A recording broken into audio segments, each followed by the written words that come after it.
Hello everyone, and welcome to the February edition of my monthly landscape series. So I hadn't planned to do a second snow image for the February image, but it ended up snowing way into February, and I ended up taking on a very different route for it. The colour scheme for this one was actually inspired by an image I'd taken many years ago in my local woodland, and I really loved the blues and greys in it, so I decided to really push that more so than it had been in real life. And I really enjoyed doing that with the sky, which I think is one of my favourite bits of the piece. Most of this image was created using my graphited watercolour, so that's graphite mixed with watercolour, because it really gave the tones and the textures that I wanted. Like, legitimately, every colour I needed was in that set or could be mixed very easily, and the only reason why I used pencil crayons at the end was just to enhance some of the colours that were already there without lifting the watercolours off the image. And since this is a lighter image and a more harmonious image, I actually didn't need to put as many layers down as I usually do, which is why this is a much shorter video as it happens. And it turns out saying, and since this is it's actually really hard to say, and it took me many takes to actually get it right. It ended up being, this is the, that just doesn't work. And now we have the other sort of starring part of this image, which is the grass. And a lot of people tend to ask me if I get bored doing such details, especially in watercolour. But the thing for me is that I find it very mindful to actually just take time to do details such as this. Like, I just put on some music or a podcast and just kind of enjoy myself. Although I will admit I was doing entirely the wrong thing for this and using just my wrist to create this motion, and I ended up having to take quite a long break because, yeah, my wrists really hurt. Don't do that.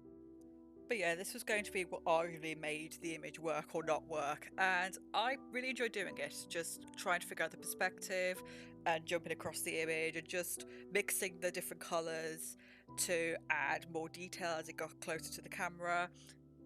I just really enjoy doing this. But as I said, it did hurt because you're not meant to pay from the wrist, so we're on a new day, had a new jumper, and I carried on painting, doing more of the grass and then filling in the rest of the details. So painting the houses properly also became a key part of the image. So the sky brought the atmosphere and the blades of grass kind of brought the illusion of perspective and the snow. But the houses created a warmth in the image and the idea that people lived there. So like my previous image had people in it, but I wanted the image to still feel inhabited even though the theme of it was far more kind of cold and grey. So kind of having that area of housing made it feel more like a place you could belong and step into. Oh yeah, I forgot that I used a pen to get some of the snow detail back in. And now we're just sort of on to finishing details. Like I said, I did use some pencil crayons to bring out some of the colours. And, I tend to just do finishing touches like that on all my images, but it was really important that I got some of those tones in properly because it's such a harmonious and hazy image. So yeah, like far quicker than usual because of the lack of layering needed, the image was essentially done.